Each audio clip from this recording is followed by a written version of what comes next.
ready to get in the water. So after you talk about the mask, and you get up to I'm gonna get in the water. Yeah. And you go. Okay.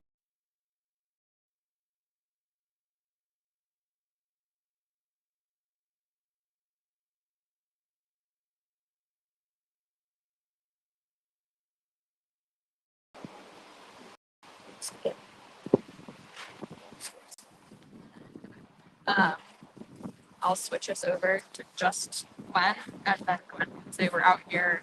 We want to show you what it looks like in the drone. I will then cue to the drone open. It will then go back to Gwen and the underwater camera. When am I doing the drone thing? Like after you.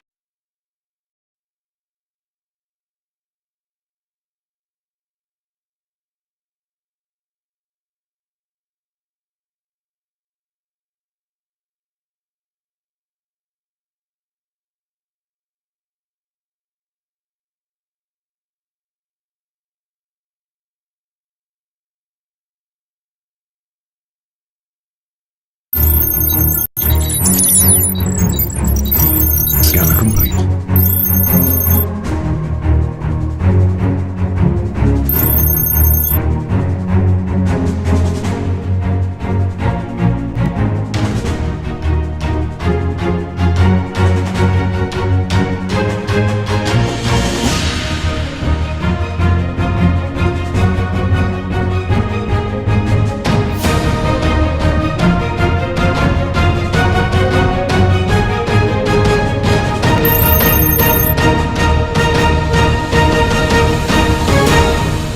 Mission completed.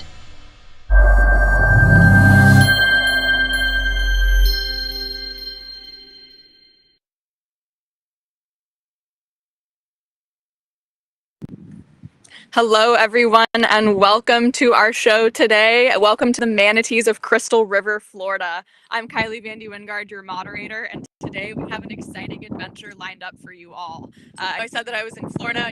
You might be looking at me wondering why on earth I'm wearing 3 jackets and her hair is blowing all over the place. When they told me to Florida, I also thought it was going to be warm, and I was lied to. So you're going to get to see a really exciting adventure today. We're going to dive into the world of ocean giants because today we're going on an epic journey to meet some very cool herbivores. Like I said, we're here in Florida's Crystal River, about an hour north of Tampa, the site of the largest aggregation of manatees in Florida. It's come here to escape the colder waters of winter and to enjoy the warm, shallow freshwater with their calves. What's even more incredible is that we have scientists working hard to learn all about them, and you get to be right here with us live as they take a look at these incredible animals.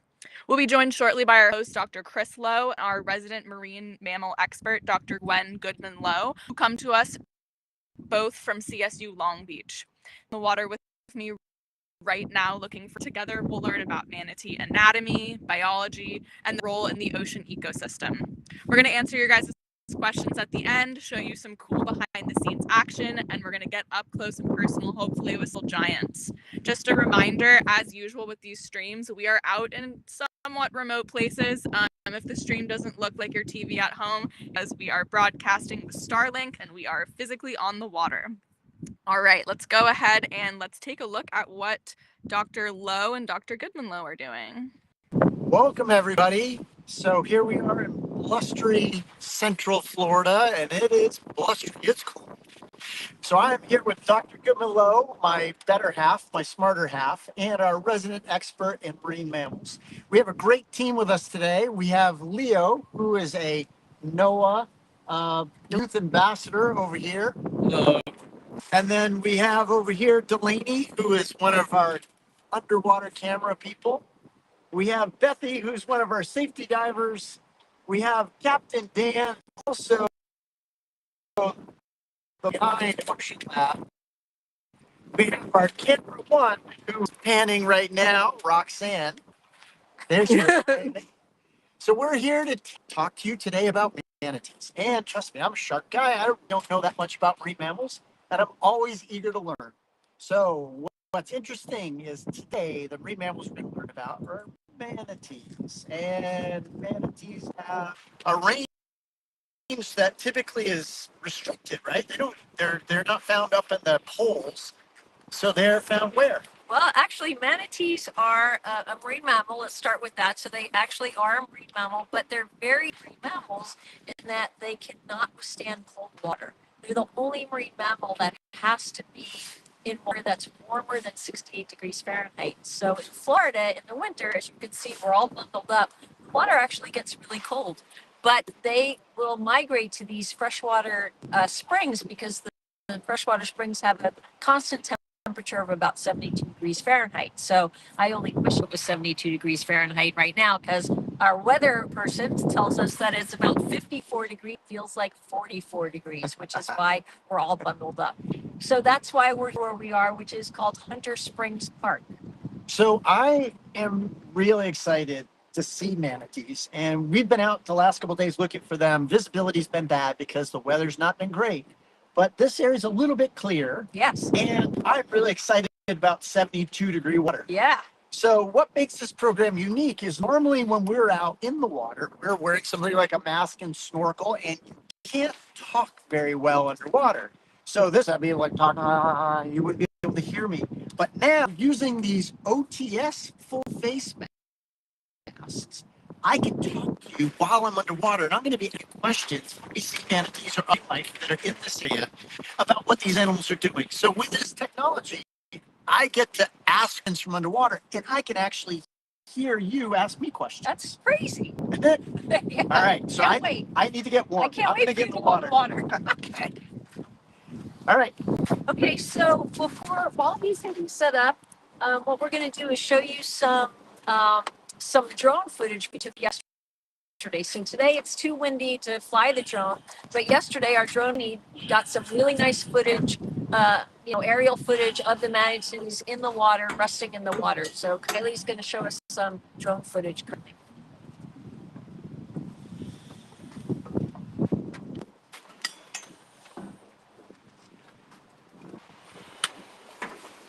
Kylie, I'm not seeing a full screen here. I'm just seeing.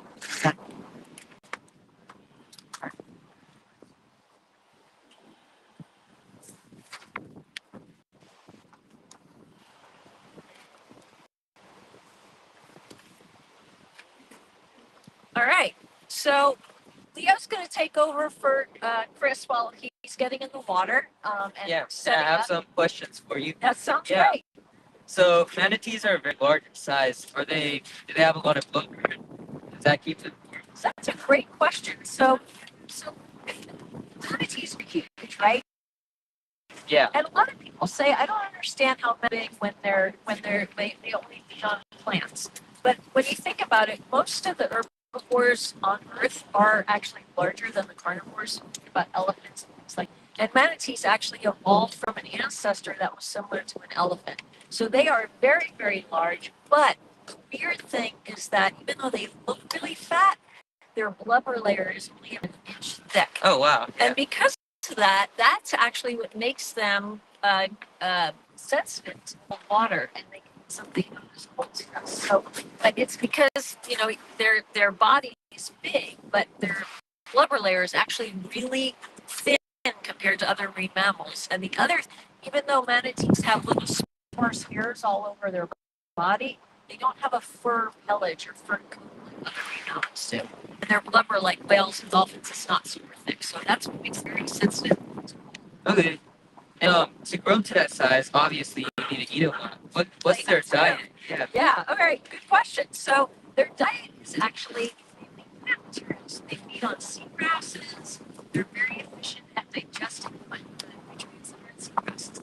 They eat coastal plants sometimes, but because they are their metabolism is high because they're actually a mammal, and because they're only eating plant material, they have to eat a lot. Yeah. Any idea how much they have to eat per day, Leo? No.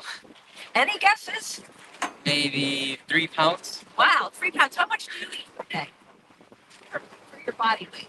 Think 10%, 1%, 5%. 5%. Okay, so manatees have between 15 and 20% weight per day, and because they get to be about 1,000 pounds, that means they're eating up to 200 pounds of plant Yeah, that's material a lot. per day. That's a lot of salad, Yeah. right? That is a lot of salad. It's not So, yes, they have to eat a lot to maintain that body weight.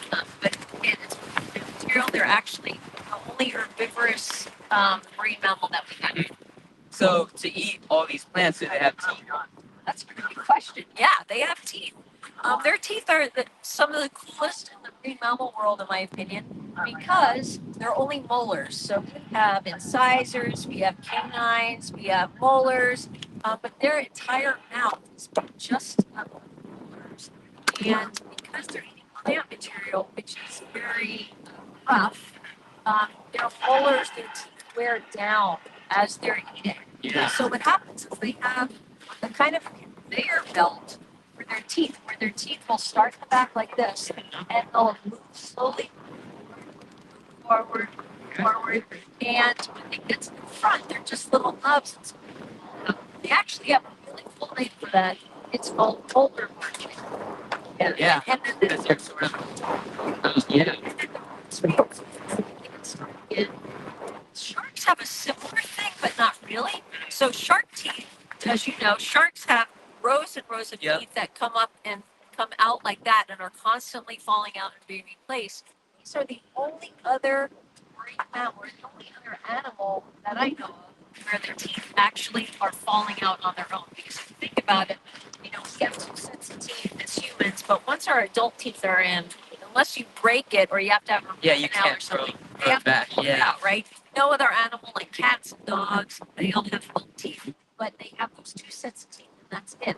They're not using them and replacing them throughout their entire lifetime. So it's pretty interesting. Oh yeah, that's pretty interesting. So how many senses do they have? Can they hear, see, like we do? Yeah, so great question.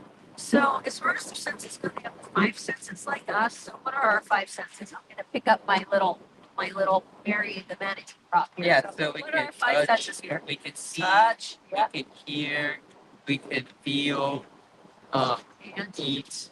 Yeah, which is taste. yeah, taste. Okay, so let's start with the senses. So they do not have very good eyesight. So this little prop right here, Mary the manatee, her eyes are pretty big on this stuffed animal, but their eyes are actually really small and they're extremely nearsighted. So for example, for a human, if we could see something at 60 feet away pretty clearly, the manatees would have to be 20 feet away to see wow. it. It's very nearsighted. It's a really neat spectacle.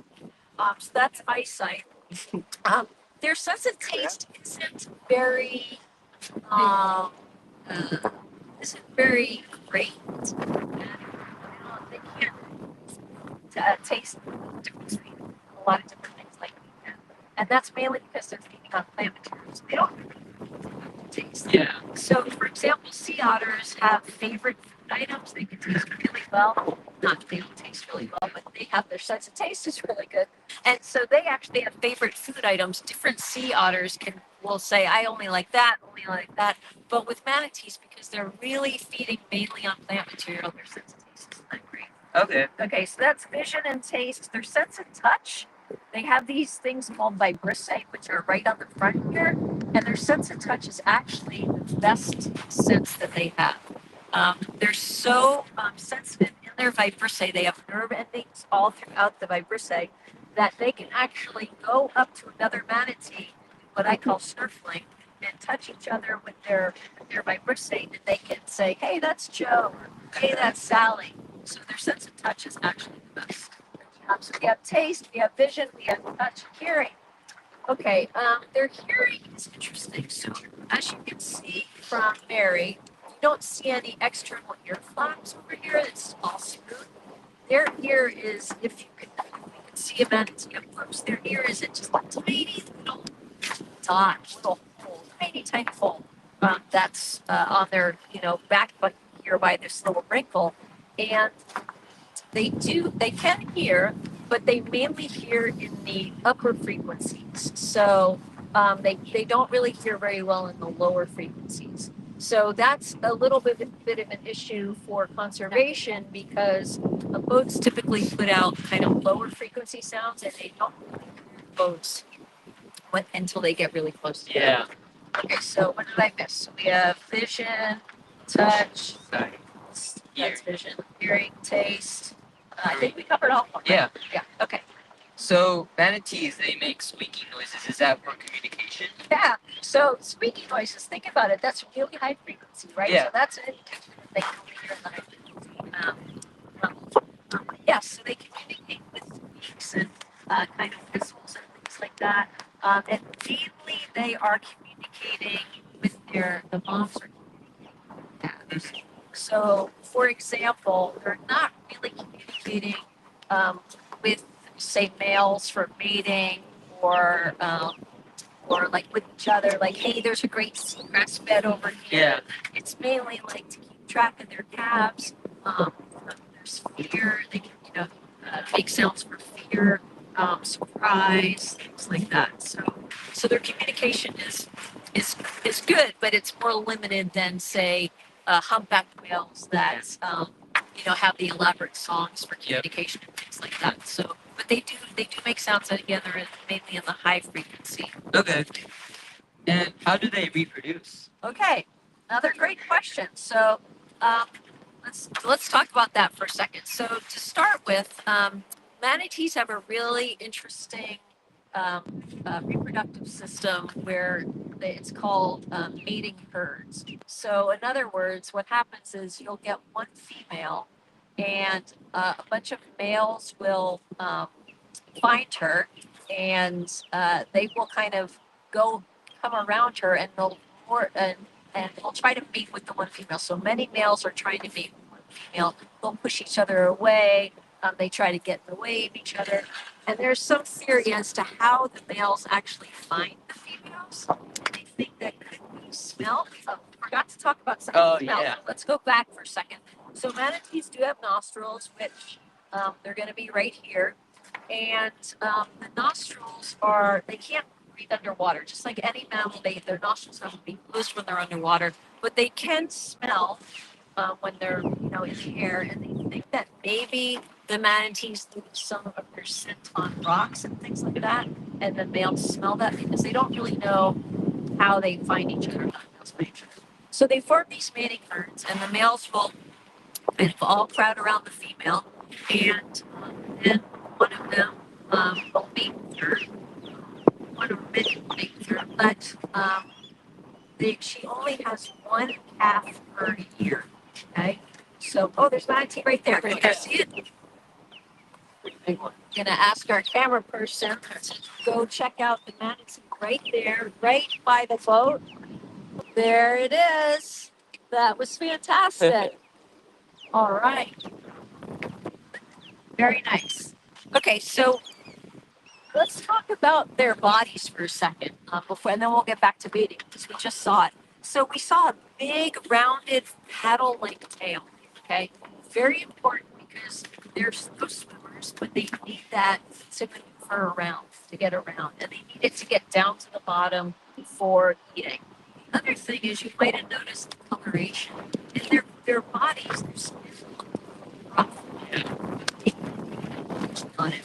So there's a reason for that. So a lot of marine mammals have extra or like whiskies get rid of their fur twice a year. And manatees don't do that. They're kind of sloughing off skin just like us all the time. And so the skin on the manatee often looks rough like that. Yeah. Also, because they are spending a lot of time in fresh water and salt water and warmer winters, and they're close to the surface to breathe, they get a lot of algae that grows on their back. So that skin sloughing off gets rid of the algae quite a bit. But that's why they look rough.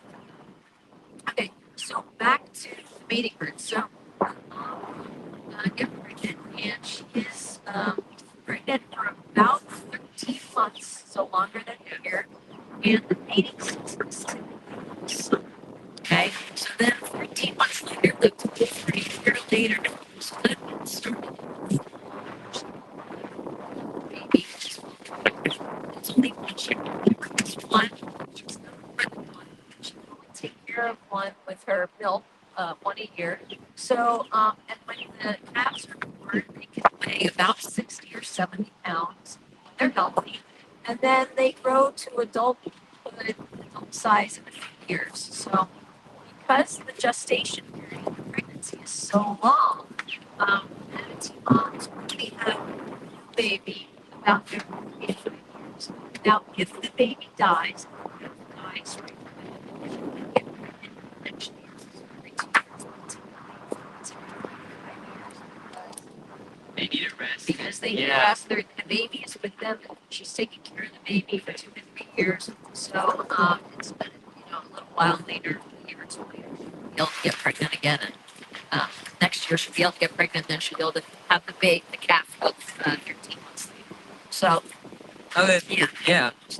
We just saw manatee here. How many manatees are there currently, and what's their population size? that's a good question. So Kylie mentioned that this is the highest concentration of manatees in the Florida, which is true.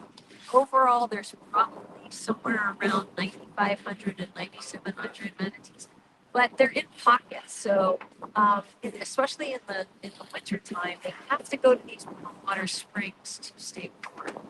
So there are certain areas all along Florida's coast and inland rivers and bays where we have these freshwater warm springs. And so that's why they're so concentrated here. That's why we can see so many in my Witches family. Yeah. In the summer, they're going to be dispersed a lot more. They're going to be in bays, estuaries, but also along the coast. Never very deep, because remember their food is shallow. Yes.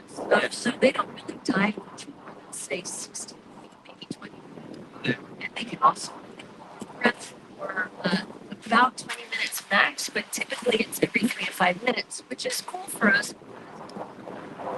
Here to the right, where we have the freshwater, warm water spring, you'll be able to see the manatee come up every 5 minutes to take a breath. So that's how you kind of see where they are. And remember, a lot of so they're resting, they're feeding. Many, most of the day they're feeding, they're resting, they're conserving their energy because it's pretty cool. Yeah. And what are some threats that face the manatees? That's a good question. They're the main threat to manatees. So let's talk about predators. So in the ocean, what do you think the top predators are? Not for manatees, but for any. I mean, there's sharks, orcas, whales, copperhead shape, Okay. tunas. Okay. Yeah. Yeah. So anything kind of top of the food chain. Yeah. All right. So manatees, they, they kind of operate. Some people don't think they're very smart, but they are smart. So you would think that they would be, prey for lots of things like sharks, alligators, crocodiles. But actually, they don't really have that many predators for a few reasons. One reason is they're not really in the same. They're in these freshwater areas. They call them coastal. The other thing is that you get alligators in freshwater. Why aren't they getting eaten by alligators? Alligators do not like things to eat things that are really big. So they like to eat things that they can swallow. And there's no way they can swallow them. Yeah. The other thing too is that it's pretty tough. And it's just too much. It would require too much energy for the alligator to look out in order to get eaten back. So, in fact, the main threat to manatees are humans. So, but then there's a couple different things that are happening. For one thing, boats. So, manatees are very slow. They don't react quickly. It doesn't mean they're dumb. They just don't react quickly. And so, by the time they get near the boats, they don't have a lot of time to get down underneath the water. It takes them a while to get under the water. So, in fact, most of the manatees that I've seen in the water have some kind of propeller damage where they've gotten hit by a propeller. Now, most of the time, because of their fat layer, they can survive that. They'll just have marks on their They'll skin. have marks Yeah. on their skin level, scars, but it can kill them also. So boat strikes is really the number one. Another threat that they have is something called red tide. So you've heard of red tide. Yes, yeah. You know what that is? Where there's a algae bloom and it makes the water turn almost red. Right. Yeah. And what's in the algae? Those red tides. They just Dangerous. Yes, yeah, it is dangerous. And the algae blooms, they take over big part of the ocean, and they just take away from the biodiversity. Yeah. Okay. So a lot of red tide have toxins and non-toxin, and the manatees are swimming, with their mouths open. So they're not eating the red tide, the red algae, or the red tide algae. Taking it in. Yeah. And that actually is toxic. So in 2021 to 22, they had what they call an unusual mortality event, and that was from starvation from a red tide, from a huge red tide group. So they get really sick from that. They can't eat. The red tide also affects their diet. They start to starve, and so they have an unusual mortality event. And the conservation organizations will go and try to get them and bring them into captivity to give them fluids and rehab them and feed them, and then back in the wild. But so number one threat is humans. Red tide, although that is not As common. it does, Yeah. it happens in waves, but the problem with that is that it's also human induced. Yeah. Red tides are getting more frequent because of human activities like, climate change, because the warmer it gets, the more red tides we have. Yeah. Also, freshwater runoff causes red tides in some areas. And some golf courses have freshwater runoff. Freshwater runoff also reduces their biodiversity. Climate change causes more pollution. The warmer remember that climate change is not just global warming, where the temperature goes straight up. You can see it goes up and down, up and down, up and down. So in an area like Florida, where they have cold snaps, what that means is that the cold snaps get more extreme. So now you have more extreme, more frequent cold snaps. You also get more hurricanes from climate change. And during hurricanes, depending on what season it is, the manatees might not be in those protected areas. They have to travel to these protected areas. That means they have to expend the energy to get to these areas. It might not be formed. So all of those things are issues that are really caused by humans. Okay. So number one threat for manatees are not natural predators, but actually us. Yeah. So we kind of talked about conservation, but are there other efforts that we do to protect these manatees? Definitely, yeah. So we have a bunch of different acts. We have the Endangered Species Act, which was enacted in 1972. We have the Marine Mammal Protection Act, which was enacted in 1973. We have some Divers Covenant Act, which is not an act. We have there's a bunch of different laws here in Florida, so that will protect the manatees. They've designated critical habitat for manatees. Roxanne and it just showed this little area right here. So you can see these buoys right here, and it says the area is closed. So snorkelers are allowed to go in there, but in order to do that, you have to watch a video to tell you how to act around manatees. You're not supposed to touch them. You don't speak to them. You don't dive down to them. And those kayaks are allowed in these areas, and these are refuges that are protected and are right around springs. So there's all these areas, these critical habitat areas that have been protected from humans, so that we can't actually get in. A lot of actions. Hey Gwen, I hate to interrupt you, Oh, but sorry. Delaney's on a manatee right now. Oh, If you want to nice. look at the monitor, you're able to see it. All right. Could you talk us through kind of what we're looking at? Into the sun, so I can't really see. I can't see it. I'm sorry. Someone, but can you see it, Kylie? Can you point out something?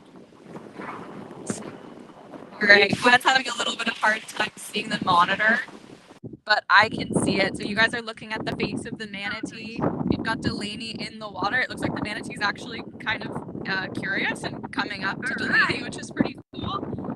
Just like Gwen was talking about, they've got that algae all over their back, and then you can see the little bristles on the face. As Gwen was saying, we are in a refuge, so we of course are not chasing the manatees. We're letting them come to us. So it looks like that manatee kind of headed away from Delaney, and she's just gonna hang out there, see if it's gonna come back to her. So Kylie mentioned curious, and that's a really good thing to talk about. Manatees are mammals, right? They have a brain, and they're smart, and they are actually really curious about people. So they will come up to people, and although you're not supposed to touch them, some people, do touch them, but they like to hug people. They like to, have their belly scratched. You're not supposed to do that though, but they are curious and they want to know what's going on. So they do come up to the boat. They do come up to kayaks, and they do come up to people. Okay. Now I'm gonna be switching to Dr. Lowe. Okay. Hold up here. Oh, yeah? How was it down there? Beautiful. Don't Nice touch and me warm. with your wet Oh, face. yes. So, we did see a couple manatees blowing by. There's Okay. a lot of fish, and there's a lot of algae. Okay. So I could see why the manatees are in there. It's steep down Is it? in the water. Nice. Yeah. Nice. But out in the Yeah. air Yeah. further. Yeah. So they flew by. So Interesting. why would they move so quickly? Which way were they moving? They were going that way. They were going that way. Yeah. That's really interesting. I'm not sure why they would go that way because, as far as I know, that warm water spring is over there. Okay. So, but there Okay. might be more springs in this whole area. So they might have been moving to a different spring. Okay. So that movement, especially now when the temperature's dropping, Right. they're going to be looking for a warmer Yeah, place yeah, to hang out yeah. for the next couple of days. Definitely. Yeah. Did you see any babies? I didn't see any babies. Okay. Yeah. Ones that went by were kind of skinny. Were Kind they? of skinny. Yeah. Okay, interesting. So tell us anything about manatees and their health if they look skinny? Yeah, definitely. But they shouldn't be that skinny now. Usually they get skinny, in a different time of year, like right before they're mating, and also if there's a red tide in the water or something like that. So if they're sick. Yeah, if they're sick. Okay, But, all right. but they might look skinny to you just because you're not used to seeing them. Well, the ones I saw yesterday. Okay, Yeah, there you go. This one Yeah. looks skinny in Okay. comparison, All right, maybe. but it wasn't dawdling. Yeah. It was going. I do Wait, hear. let me just say one thing. Yeah. So they do get this cold stress syndrome, and when they get the cold stress syndrome, when it's too cold, it affects their immune system, and it does cause starvation. So maybe that one was really cold stress. Oh, okay. I don't That know. makes sense. Yeah. That makes sense. But I think the thing that I found interesting was there's so much food that they would like to eat. There's algae all over the seafloor. So They I'm don't sure eat algae. don't No, eat not really. seagrass. They eat seagrass. Seagrass, So yeah, that's not really their main preferred prey. So they're just here to keep warm. Yeah, I'm just getting here. Yeah. back to what Yeah, it's about. One thing I forgot to say about the reproduction, another cool thing about manatees is that they do have mammary glands because they're mammals. But instead of having the mammary glands on their tummies like cats and dogs and whatever, they actually have one little mammary gland here in their armpit. Moms, only the moms. Okay. So if you ever get to see a manatee baby, I have Barbara over there. If you ever get to see a manatee baby and it looks like it's just like attached to the armpit of the mom, it's because the baby is nursing. Oh, that's cool. So that's what they're doing. They're actually nursing right there in the armpit. So, is this the time of year where we see a lot of moms and calves? Yes, because they're born in the summer and they're getting bigger and bigger. So yeah, they're born in the summer. The fall is when we should be seeing babies. A lot of babies, a lot of calves. Yeah. Their moms. Yeah. Yeah. And they're trying to stay warm. Yeah. Because it's cold. And remember that there's not a lot of male taking care of the babies. So Really? it's not like other Uh, kind of animals. Well, I don't know any other animals. Maybe birds do that, but Sharks not. not No. sharks. Yeah. So maybe he was a little bit. But yeah, but the moms take care of the calves for the 2 to 3 years. So dads, they don't even know they're absent just- dads. They're baby daddies. Got it. So they're just they mate and then they're off. They're They gone. don't even know if they've had any babies. So do they move to different places? The males and females separate or certain times of the year? They segregate. They don't segregate. They don't Yeah. segregate. Okay, so But- they hang out together. Yeah, but they're not really. I mean, they all need to be near these freshwater springs. Right. So they're not really. It's not like hammerheads where they're separate. Separate pods. Sure. Males go here, Right. females go right? there. And not like elephant seals, they do that. They're just kind of all together. And so if you look at the ventral surface of a manatee, you can actually tell the difference between How do you tell?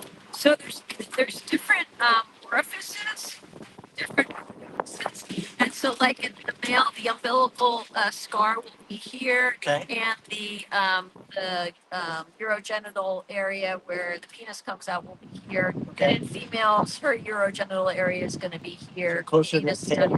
closer to the tail. So Okay. so yeah, hers will be here. So the closer they are together, and you can see them because they look like kind of like spots, but Okay. the closer they are together, it would be a male, and then if they're like that, it would be a female. Yeah. Okay. Yeah. All So right. that's how you can tell if you like saw that one come by. They went by so Yeah. fast. They went by There's so no fast, way. yeah. But sometimes they'll, when they're a little warmer, they'll be like hanging out, Yeah. with their bellies up. Right. Yeah. We didn't see any hanging out belly up No, today. no. Well, it's pretty. Glow eyes. It's very windy. Yeah. Very windy. So, what is the status of these things? Well, we've talked about that. Oh. Leo and I talked about I was that. underwater. I couldn't hear. Yeah. So the population, they've had an unusual mortality event in 2021, 22, but they canceled that in March of 2022, and they seem to be holding steady, relatively steady. But there's always events that happen where we always have strikes, and if there's another red tide, that's going to bring the population down again. So, Okay. But in Florida, it seems like there's a lot of boats. There's a lot of people. yeah. That must make it challenging for manatees to It is, find yes. places to feed, to get into where it's warm. But yeah, people want to see them. Right, Which is right. good, Yeah, right? yeah. I mean, it is one of the only places in the world that legally you can swim with manatees. Wow. So, especially in the United States, I mean, they're only found in Florida, but they do still let us swim with them, which is pretty amazing. Yeah. But- Because, other marine mammal protection act, and other marine mammals, you have to stay feet away. Yeah. You have to stay 200 feet away. So, the fact that we're still allowed to swim with them here is, It's pretty it's amazing. pretty amazing. Yeah, yeah. And I think it's good. People get a chance to see these animals. Maybe they want to do more. Exactly. Yes. Well, I'm waiting for the warmer part of climate change right now because this is not what we expect, but weather does get more unpredictable as the planet continues It does, to warm. yeah. So, Got some real windy, cold weather today. do. Yeah.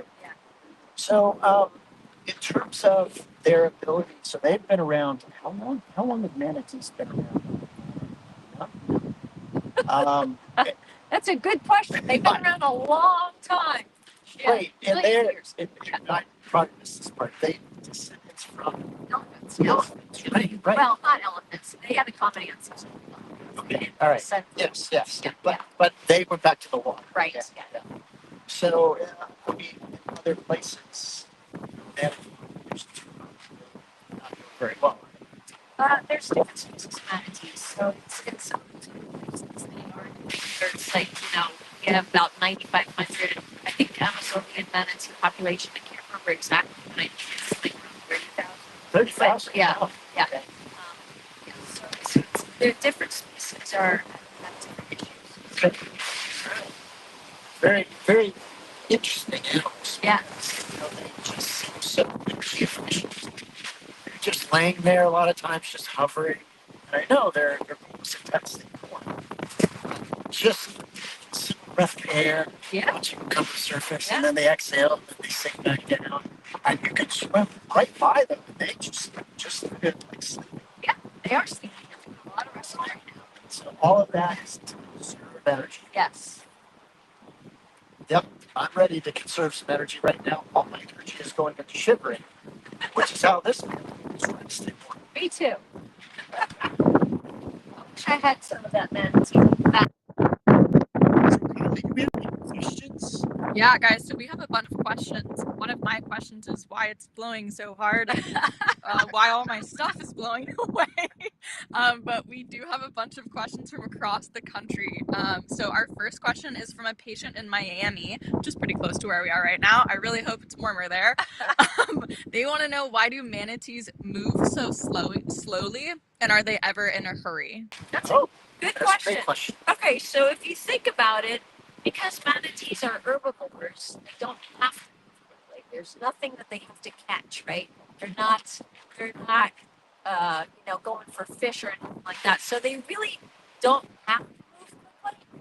But they, as Chris said, that one was booking down past them. When they want to go. They can move quickly. They're very efficient swimmers, so they can move quickly, but they don't have to. So they're not really evolved as fast as dolphins or sharks or anything like that. So they remind me a lot of cows. Yes. They do. I mean, just their faces, the way they move, they seem like cows. Like, I'm gonna crazy here, but when the farmer rings the dinner bell, puts the grain out, they come running. Yeah. So I imagine they can really go. They can if they want to. I mean, look at their big rounded tail, right? Yeah. So Oh, yeah. that's a great It's a good propeller. propeller. That's a great fish. Are there any more? Of course, there.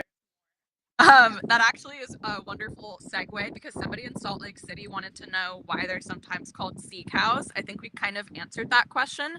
But another question from DC is what do manatees eat all day and how much food do they need to eat? All right.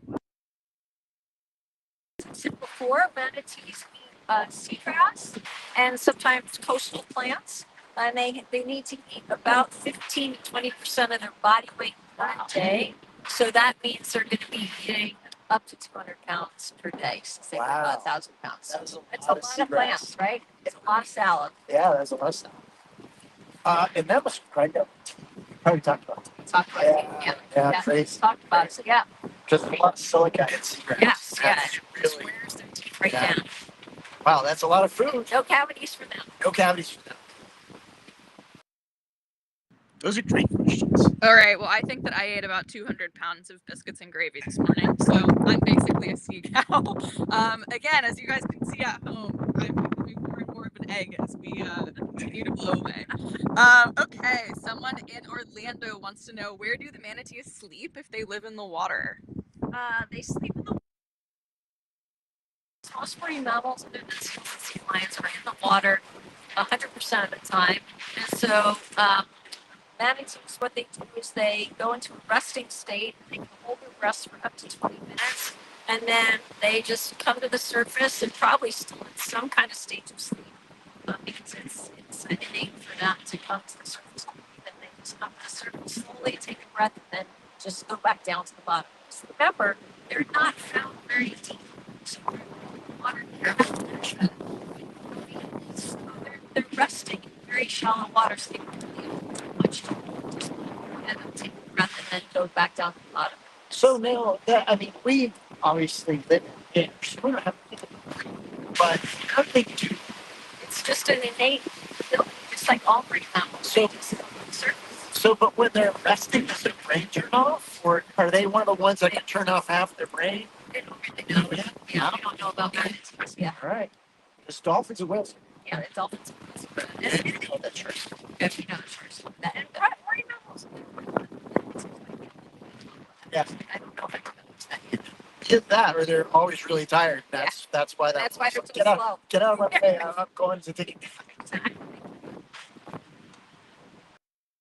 All right. What else you got? All right. We have another question from Orlando. Orlando wants to know, how big can a manatee get compared to a person? And then somebody in, New York wants to know, are they friendly to people and other animals? So if the manatee was next to a person, how big would it be and would it be friendly? Okay, so manatees weigh about 1,000 pounds. Yeah. I am not quite that large, so I would say it's, if I'm 5 feet, it's, so maybe twice as long as me, maybe 2 times as long and quite a bit bigger. So they're much larger compared to humans. But the babies are smaller, so remember they're born at about 70, 80 pounds. And then, yes, they are friendly. People come up and not right up to the wall and go to different surfaces and investigate, but they're very, very sensitive, like you're saying, to see what those things are. And I hear they like to be stretched. They do. So, We're not supposed to touch them. No touching. Yeah. I'm a big no touching policy person when it comes to animals. Wild. Right. But that's because their skin flicks off. Their skin flicks off, so they want to get that skin. exfoliate. Yes. They need an exfoliating Yeah, brush. exactly. Yes. Yes. So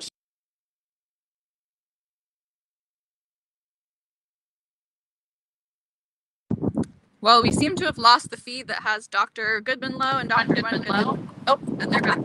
They're back. So those are great questions.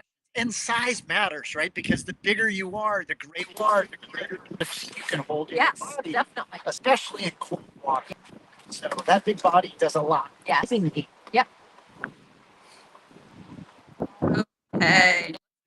Got one last question.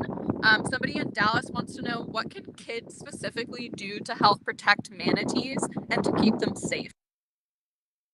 So it all starts with us, right? So remember, we are the number one threat for manatees. So you can educate people. That's always my number one thing, is to tell people about the manatees, tell people what, educate other people against harming manatees. And remember, besides polluting, is climate change and pollution and runoff. So, talk about, or figure out ways to reduce pollution. Plastic pollution is a big problem these days. Microplastics. Protecting seagrass beds. And protecting That's seagrass really beds. important.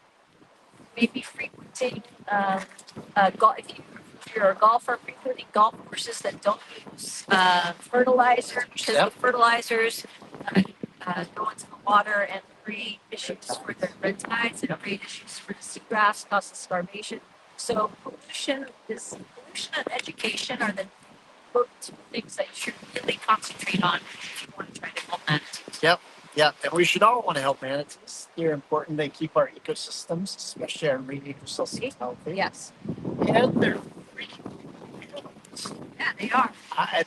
I'm a shark guy. Yeah. I'm not even a fan of marine mammals, and yet I look at a manatee. Yeah. And the babies are cute. I was going to say, and you think they're cute, The don't you? babies are cute. They are cute. They have a cute little face.